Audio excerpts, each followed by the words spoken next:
Welcome to our podcast, It's About Payroll.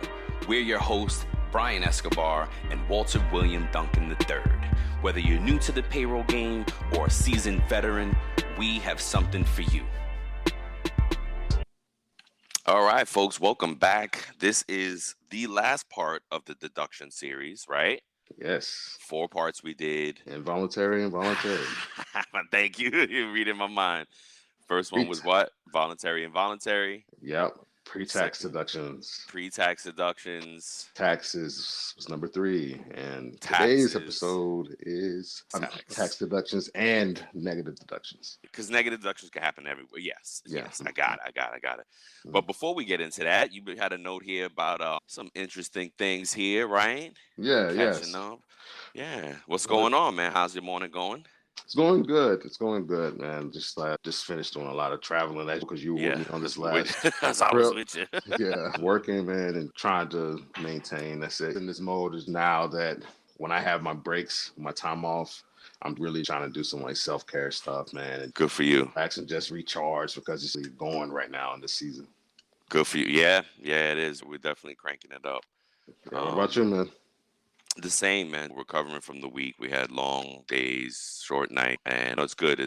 I read something recently that said when you feel wasted, when you feel like you're done, you're only about 40% through your tank. You still got 60% more energy, more push, more drive, right? Yeah, that's that Navy SEAL stuff. That's that Navy SEALs, right? Yeah, I don't know where I read it, but I read it in the last few days. Yeah, it was a Navy SEAL quote. Mm-hmm. And you can see that. It definitely shows through when you go on a long stretch of work or something like that, when you turn on the afterburners and push a little harder. But no, man, that's it, yo. Everything's been good. You don't have to answer if it's too personal, but you mentioned you're going to take a little IG, TikTok break. What was that about? Just from like social media, man. You can get so caught up. I'll still leave my LinkedIn on there, but it's just sometimes you get so much information and like sometimes you just have to detox from it a little bit.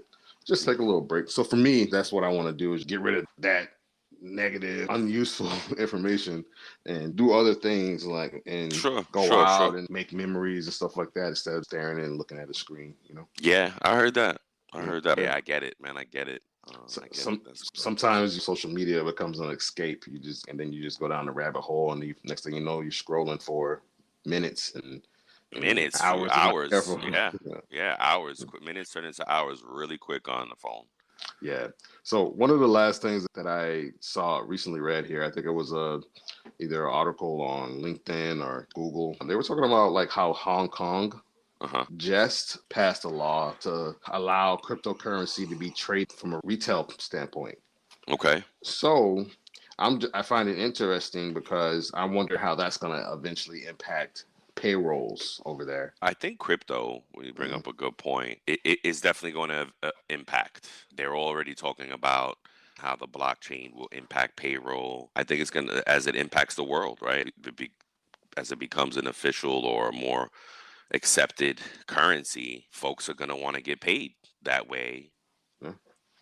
That's that we need to keep our eyes on because it's going to be an interesting development as it evolves. Yeah, it's going to be like, could you imagine like... Hey, it's Bob Pulver, host to podcast.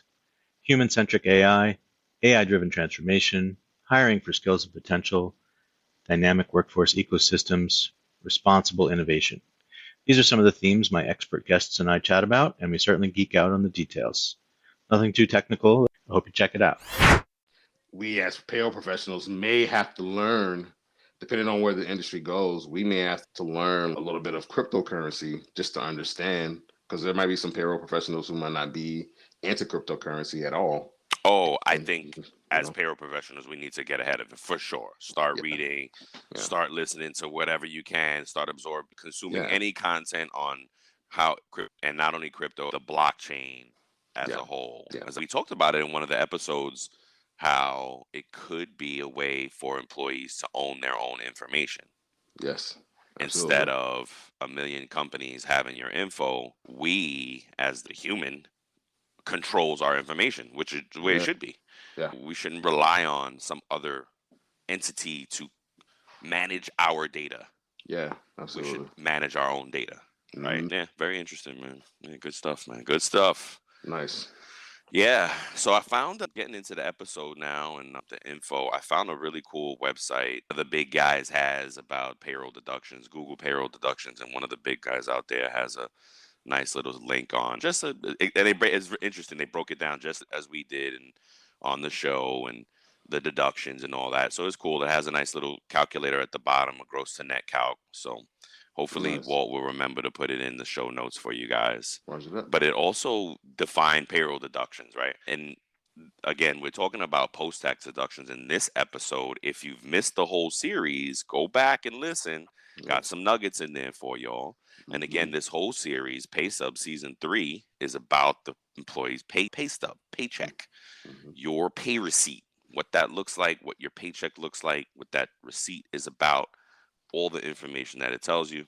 And then the definition for payroll deductions for this whole series are wages withheld from an employee's total earnings for the purpose of paying taxes, garnishments, benefits, health insurance, as we spoke about. And the withholdings constitute the difference between the gross pay and the net pay. I think that's very important.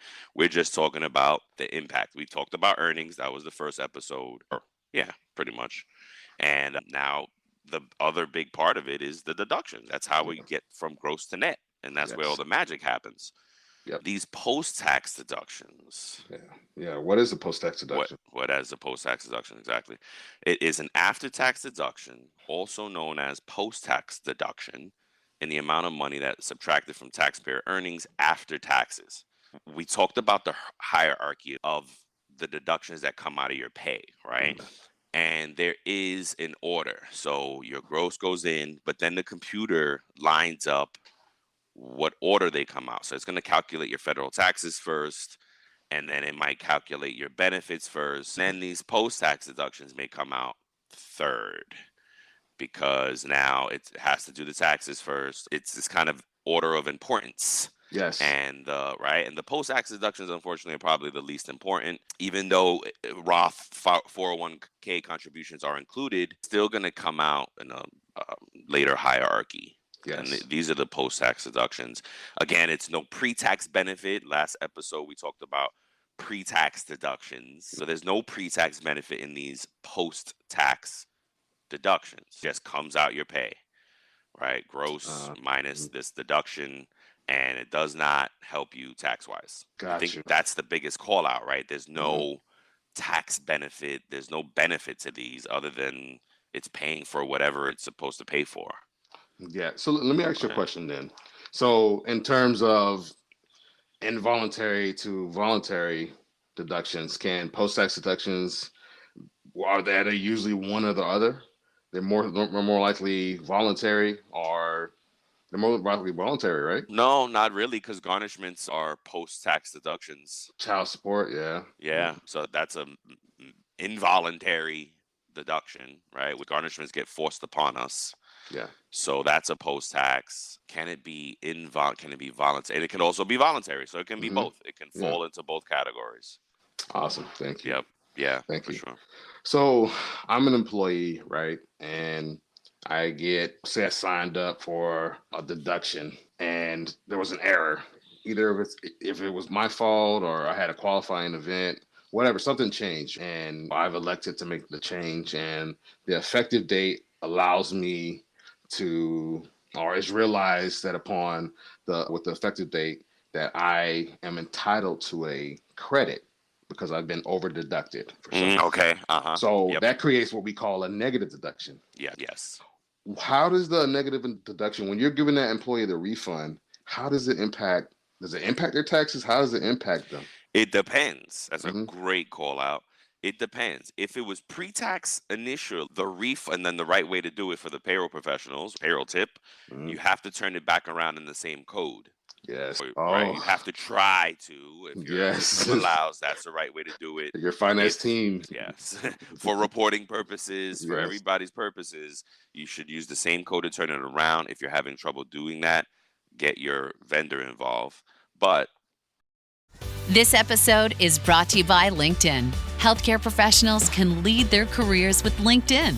Discover jobs by specialty, preferred shifts, and even desired salary. From mental health therapists to radiology technicians, It's now faster and easier for healthcare professionals to find the right fit. Learn more at linkedin.com/healthcare. Side effects may include faster job placement, improved work-life balance, and increased career satisfaction.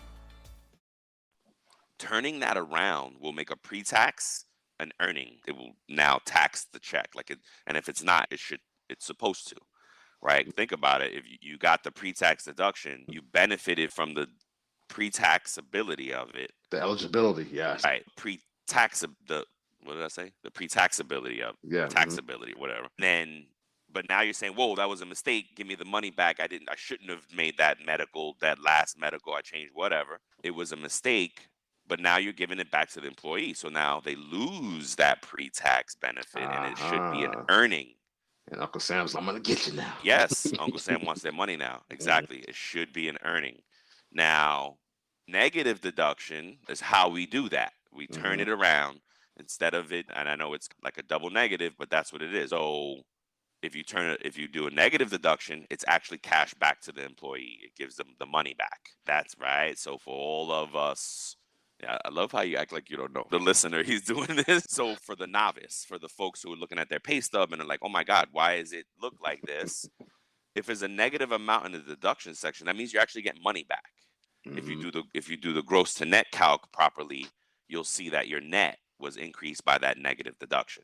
So yeah, as an employee, I would see a negative symbol in front in my deduction section on my stub. Or like sometimes they do it in parentheses. Is it parentheses? Yep, parentheses. Is that right? Some account, depending on the software, how they format it or whatever. So it'll look like either parentheses or a little negative sign in front of the amount. Yeah, because the reason I wanted to put it on here is because I've received calls from employees, consumers, like saying, hey, I'm supposed to get a credit back, but you guys are taking it out again. And the parentheses it is they don't realize, deduction, but they don't realize that the money has been added to their net pay. Yep. So they see, and some people aren't aware to go look at their net pay and see, my net pay is a little bit higher because of this deduction credit that I'm getting back. I think that's an important nugget to put out there for. Absolutely. And what I would tell you as a consumer is force or ask, not force, maybe a wrong word, ask the payroll department to walk you through the calculation, do the gross and net calc with you, and just because you never know. And it's not always an easy calculation. Right. Yep. I was just talking to another payroll professional. Shout out to Fran out there. Thank you so much. And I was talking to her about some payroll stuff. We were just geeked out on payroll. And she asked me what questions I used for the vetting process. So these questions that we use for payroll professionals. And when you're hiring anyway, that's one of them. I asked them, give me a gross to net calc. And she was like, oh, my goodness. Yeah. Because she's, what questions do you use? And I don't have a set list. You as a payroll professional, as a hiring manager, you can come up with your own lists. Just make sure that they progressively get harder, and you're asking them something that only a payroll person would know. And again, gross to net calc is not always an easy calculation, depending on what benefits you have in your pay stub. So, yeah, but again, ask your payroll person. Circle back to the consumer here. If you're a consumer, if you're a person that got a paycheck and you got a negative deduction on there and you want to make sure everything's right, just ask the payroll person to walk you through the calculation. And they should have no problems with that. And you'll figure out how that impacts your check. Make sure you get your money. Right? Again, this series is all about the pay stub. We want to make sure that folks are getting a better understanding of their pay stub. Yes. Again, this cliche saying, knowledge is power. Yep. If the more you know, the more empowered you are as a consumer to be able to know how to use your stub, how to understand your pay and navigate that. And I think it will help you. I think it will help on so many levels for the consumer. Yeah, for sure. Yeah. And to that point, I've been pushing this series more on Facebook. Hey, folks, my Facebook is mostly my friends and family, so they're not listening to the payroll episodes. But this season, they should. The BARF. Breaking news, acquisitions, research, funding. It's the week that was. It's a wonderful way to catch up on the week that was the week prior. Kind of a John Oliver-esque type of show. Ryan and I pitch each other's stories. We laugh. It's fun. You can watch it on YouTube, but you can also subscribe to the podcast. Give it a listen. Give it a look. Thanks. Yeah. How 300 million people in America get a paycheck? Yeah. You know what I mean? So this is applicable to 300 million Americans. Yeah, not even like I think definitely that. We're in other countries too, and people are listening in other countries. And fair for English speaking consumers that understand this. But here's a good call out: the other countries' checks may look different. Yeah, true. Right? True. So again, we're always asking folks, hey, if you do payroll in another country, DM us on LinkedIn. Yeah, and come on the show. Teach us. Yeah, man, teach us. We're in over 25 countries now. We are eager to get other folks out there that do global payroll to help everybody understand how that global payroll picture looks, because it's definitely different, right? There was a short stint of time in my career where I did global payroll, and it's definitely different. Like Italy has these things that the employee has to pay and the employer has to pay. So those pay stubs are looking different. Not to mention they're in different languages. Absolutely. Like, let alone like Puerto Rico is a U.S. territory, right? Correct. There's different things about Puerto Rican payroll as well. You know what I'm saying? There is. There are laws. I mean, yes, that's true. Yep. Yeah, folks. If you're a global payroll processor and professional, get on the show. Yeah, get on. Yeah, I think that wraps it up for today, folks. We are immensely grateful for you guys listening, sharing the impact. We got veterans of the payroll industry telling us, hey, I'm learning a little something. I can relate to everything you talk about. That's our goal. We built this for payroll folks. This season, we want to do something special for the consumer, and we'll keep repackaging this out and getting it out to folks. We hope it's something you guys share with folks, learn about your pay stub.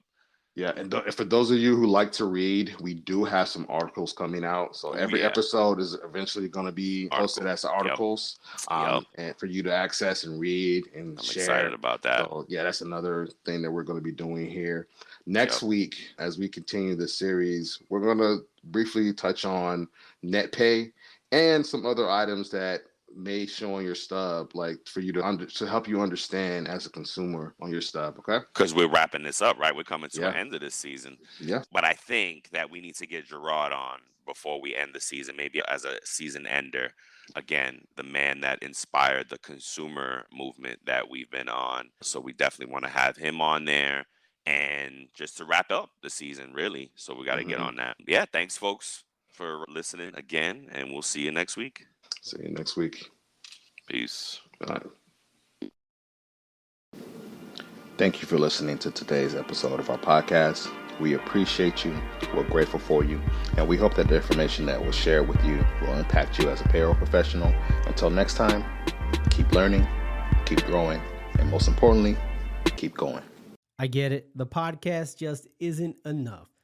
That's all right. Head over to your favorite social app, search up Work Defined, WRK Defined, and connect with us.